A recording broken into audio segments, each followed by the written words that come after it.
Alright guys, today we're going to degrease the engine. There's not too much grease on here. We just want to clean it up and make it look as nice as we can. And I like to just cover up the fenders with some plastic so that degreaser doesn't get on there. I've got the engine soaking in degreaser right now. And then we're going to go ahead and just hit it with the pressure washer.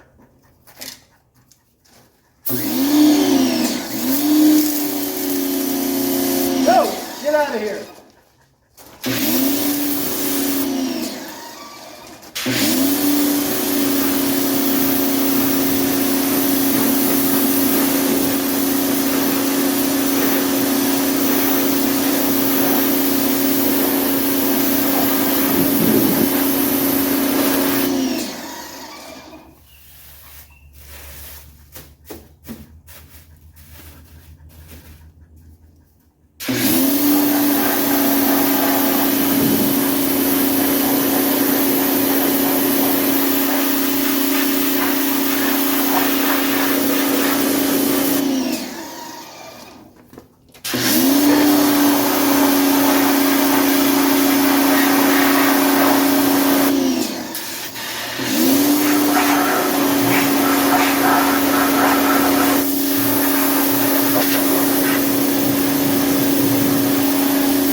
I just want to show you guys when you get all that grease off how nice it looks.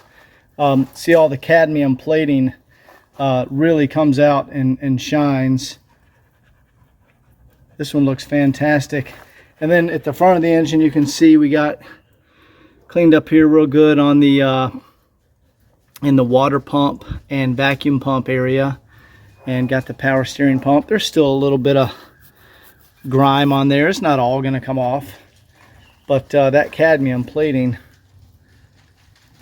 looks fantastic when you just hit it with a little bit of degreaser. Anyway, we'll go ahead and pull this back into the shop, and then I'm going to start reassembling the interior.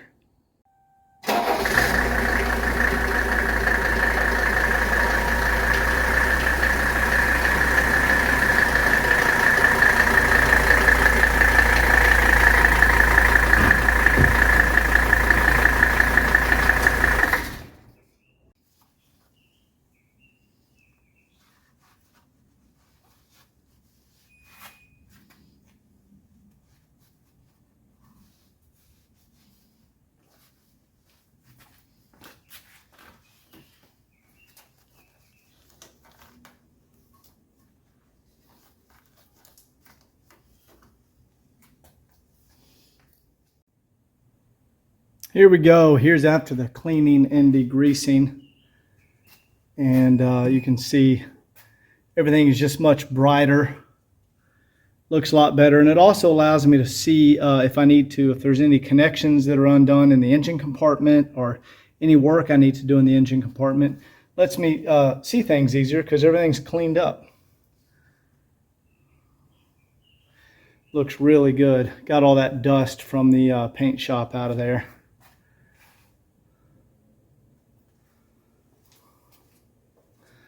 That's a really good looking low mileage engine. I think 67,000 miles.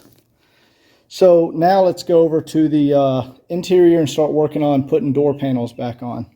Okay, here we are at the driver's side door. And of course we've had the plastic off, because in the first video you saw where I replaced this master vacuum switch. That's also, that's usually a point of failure on these cars. Some cars is good, some cars you need to replace it.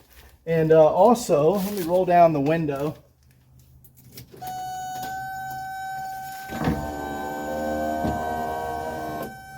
Also, you can see I've gone through here. Let's see here.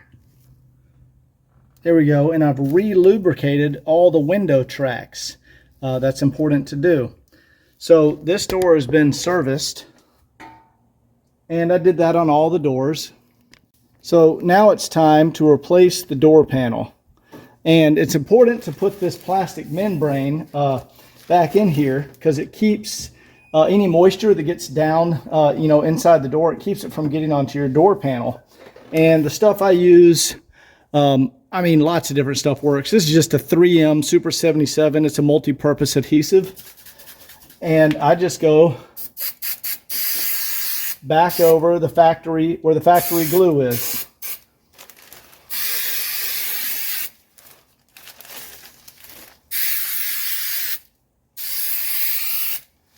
And that's really it.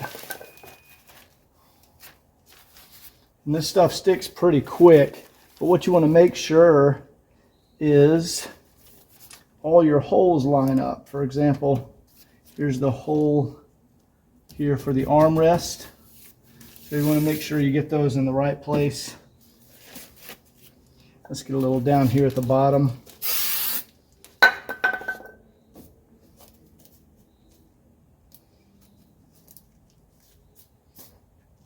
And then you want to make sure too, where the little clips go that hold the door panel on, those holes, you want to line all those up.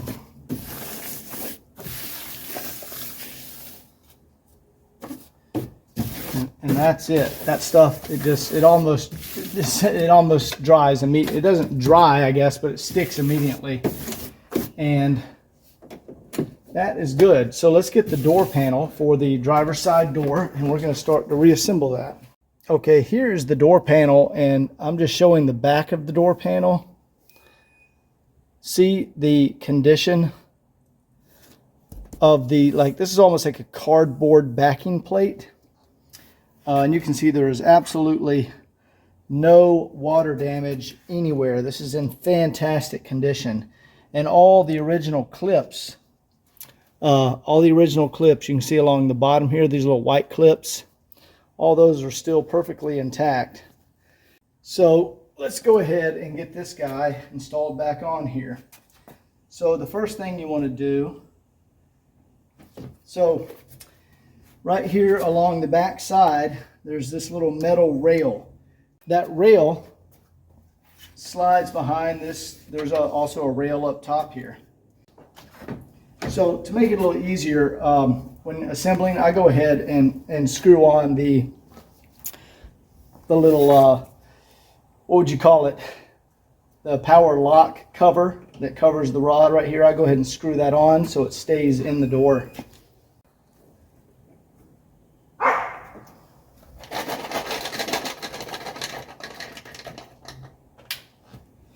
Okay, now let's get our clip inside that rail up here. It's a little tricky to get it on there. There we go. See, when it's not on the rail, you can pull off the door panel, but see, it's on the rail. Now we need to make sure we got our map pocket in there, which I think we missed it, so we're gonna have to do that again. But now I missed the the lock. It's just a game. You got to get everything just right. Okay, the map pocket just went in. That's good.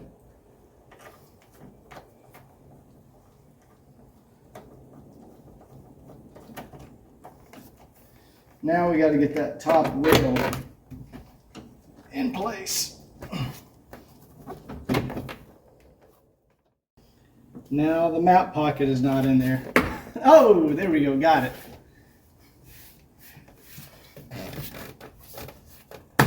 And then you can just bang your little clips in around the exterior of the door.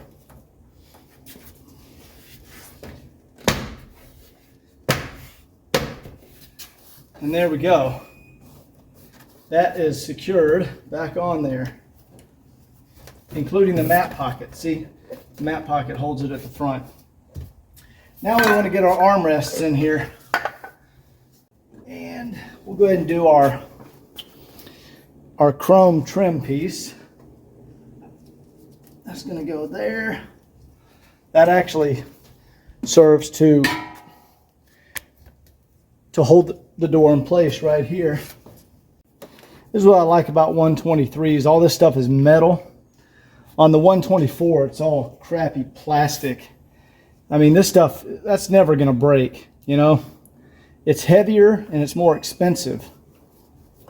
And the 124s are just, people always swear by those cars, but they're really junky compared to these earlier model Mercedes. There you go. See how that goes on there?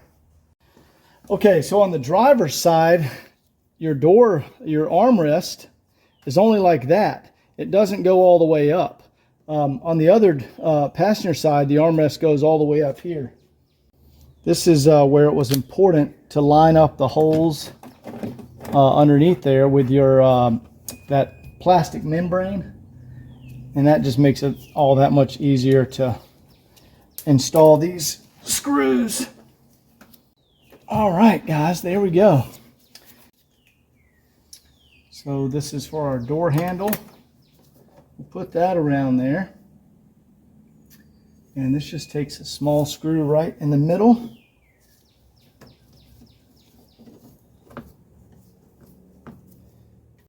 And now this piece slides over like so. Sometimes it helps to loosen this screw up a little bit right here and then retighten it once the back side is in place. So that's what we're going to do.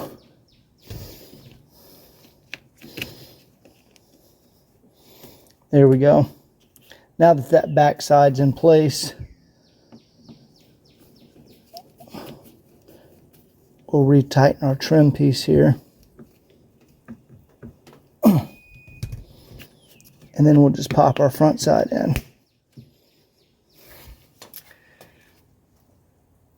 And there we go, guys. Now, keep in mind, the wrinkling you see, that's because this is a 40-year-old car. That's just normal. That's pretty much on all of them. Occasionally, you'll see one where there's no wrinkling in the vinyl, but that can be expected on an all-original vehicle. No worries, doesn't hurt the value at all. All right, guys, here's the rear driver's side door. And again, we made sure that, let me turn the car on and we'll double check our lubrication on the window tracks.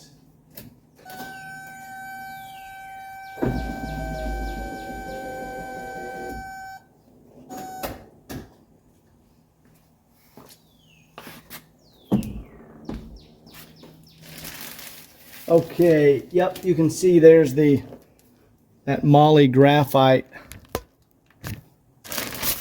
lubrication that I put all in there. And you just want to lubricate these up real good before you reassemble the doors. And you can see there's our vacuum lines and the vacuum lock actuator right there. Those are still in excellent working condition.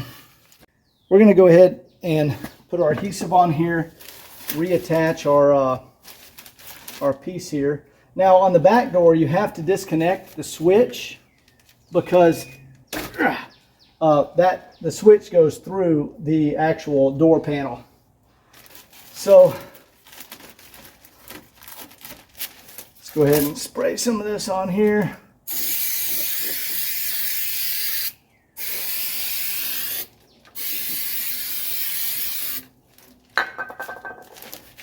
And again, you want to make sure you just line up your holes.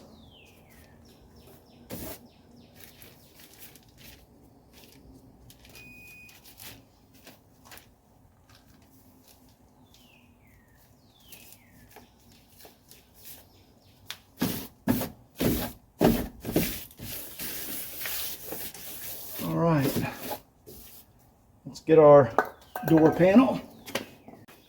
That's interesting. The front door panels had a red backing and the rear door panels, it's like a green colored. Usually they're all the same color. I haven't seen it before. I guess it's what they had available in the factory. But you can see this one was also in outstanding condition. There's not a watermark anywhere on it. So we don't have the map pocket back here. You still have your track right here.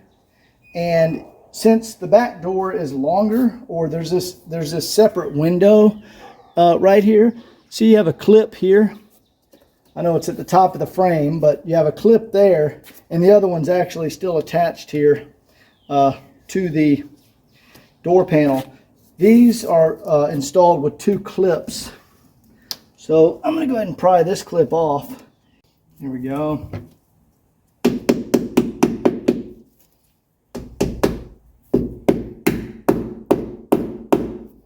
All right, we got our clip back in place on the door, but right here is a rail.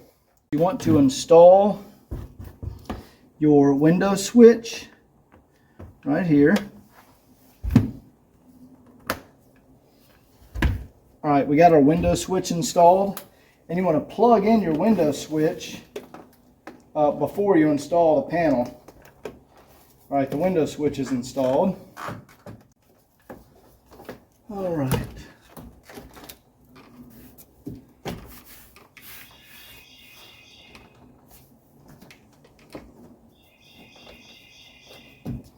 There we go, like so. Everything's lined up, and the back of the panel here is in those clips, and the top of the panel is in the clip. And then you just tap in your plastic clips.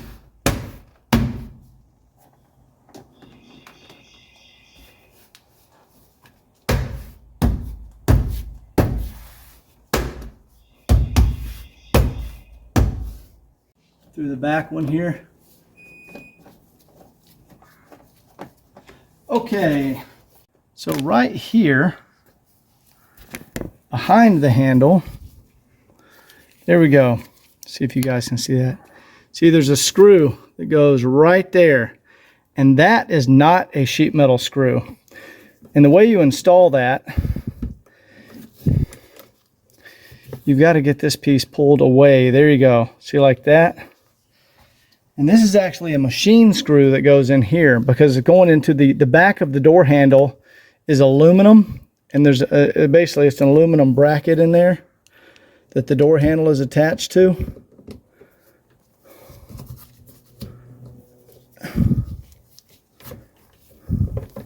And this screws into that.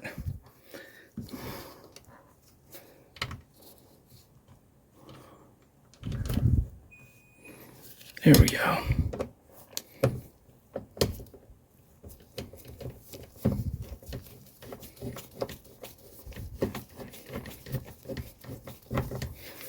Now see how I've done it with the door handle actually through the piece. Otherwise you're not able to get it in there. So let's screw that on.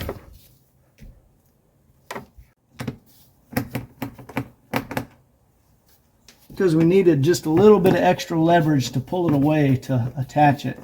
Now we can attach this screw. There we go. That is securely attached. Another thing to pay attention on these cars is the door straps. So this is going to be a sideways angle, but there's your door strap right there. That door strap is what clicks the door like in multiple locations. See, there's one location. 1, 2. So this door strap is in excellent condition. A lot of times these door straps will break on higher mileage cars, and you have to replace them. So this is in great condition. So let's go ahead and get this area reattached right here. All right. We got to put in our plastic cover behind the door handle. And we also, let's move that up into place. All right. Here is the little screw that holds that metal frame in place. So we're going to loosely put that in there. That way, and you can see where there's foam back here? That foam, I think they put that foam in place to limit any kind of vibration from the door handle, the metal frame, and this little piece. They have little pieces of foam. Mercedes really thought of everything. So that screw is loose, and that allows us to push that back, the back side back under there. Now we can go back in here and tighten our screw.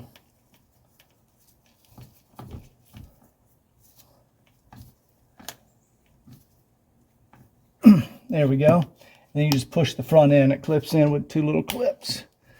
And there we go. Now the last thing we want to do on the rear door panel is put in our metal lock. I'll call that the bezel, the chrome bezel.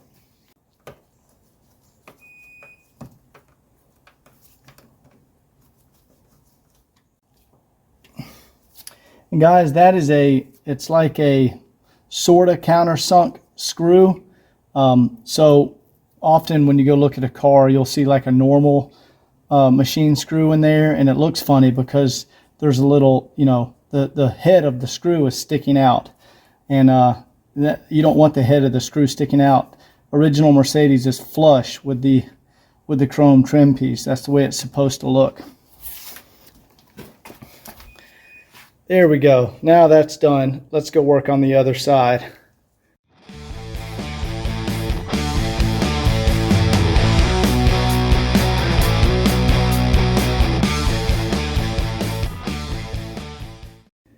All right, there's the rear passenger. And there's another thing I want to point out about this car. I mean, of course, the blue interior in the condition that it's in is near impossible to find. Normally blue interiors are destroyed, but also I want to point out, look at the condition of this is the vinyl that goes around the window. Normally this stuff, over time, it gets extremely wrinkled and breaks loose and is cracked. And this car barely has, it has a few wrinkles right there. And it's got a few right there, but look at the condition of that. It's very rare that I see them in that condition.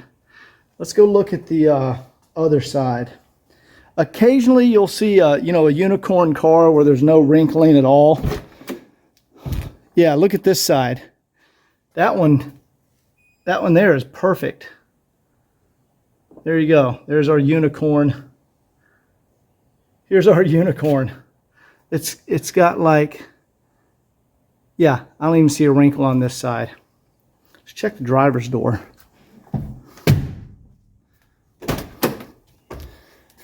Yeah, this one has like 5 little wrinkles starting to appear right there.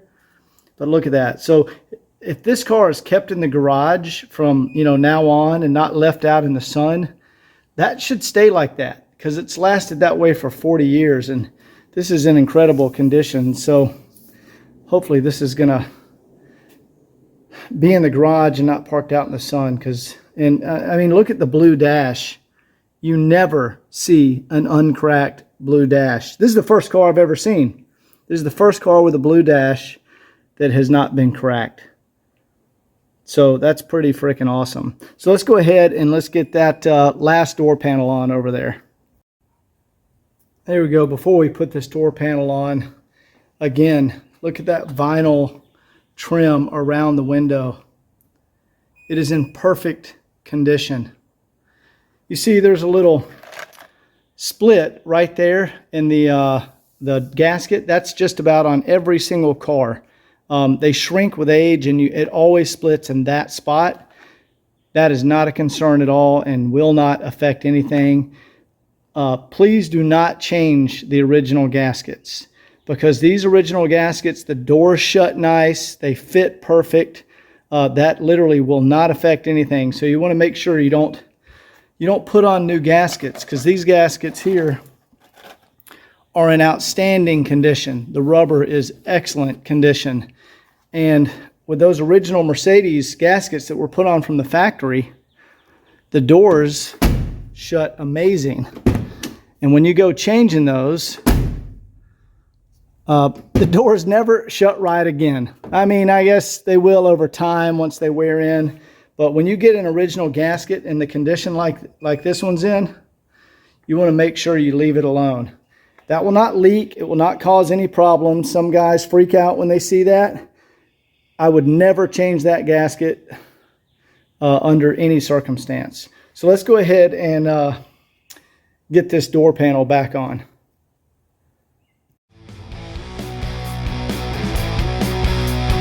Jump back, baby, I'm a burning car.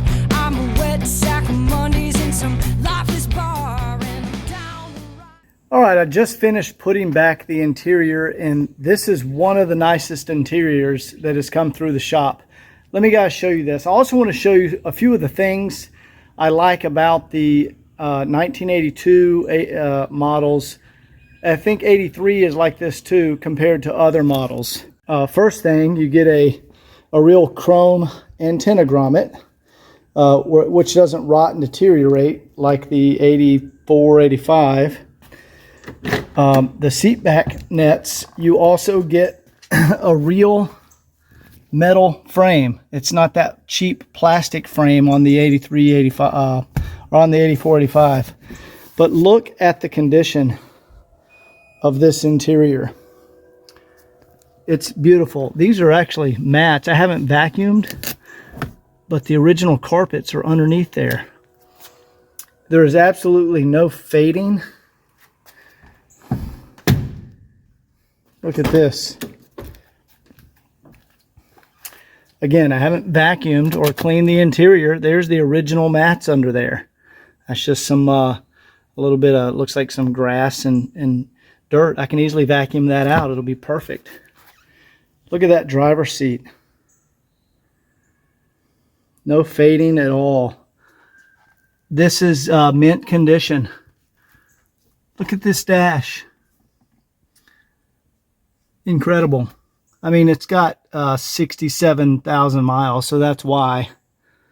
But even sometimes low mileage cars were left outside and they don't look like this. Look at all the wood.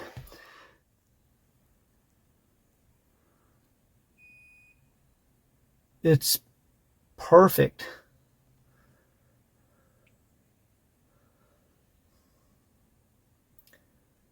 Outstanding condition. Here's the extra key. That's for my, that's the cover for the door handle on the passenger side. There's a little piece of foam. I can vacuum in here. Let me go put this back on. But yeah, this interior is incredible. This is probably one of my favorite, the silver with blue interior. And again, look at the engine. All the original cadmium. Hood pads in good condition. This is just a beautiful car. It's been converted to R134, and I'm taking it to the shop, the AC shop, on the 19th to have it recharged, evacuated, recharged. I'll probably change the dryer and compressor. I don't know how old they are.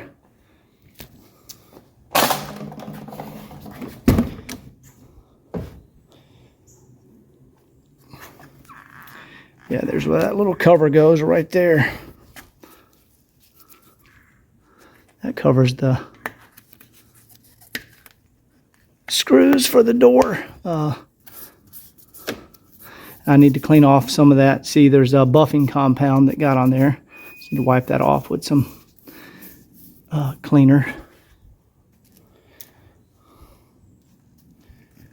Guys, this is a beautiful car. I mean, it's got my fingerprints on the dash right there. That's about as bad as the interior is. No cracks, just phenomenal interior. All the original books and manuals.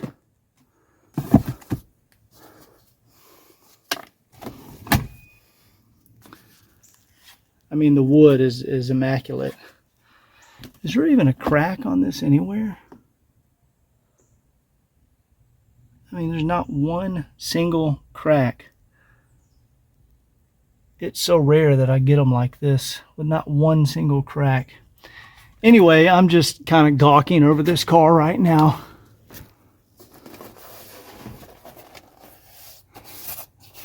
To wipe off some of the dust up there.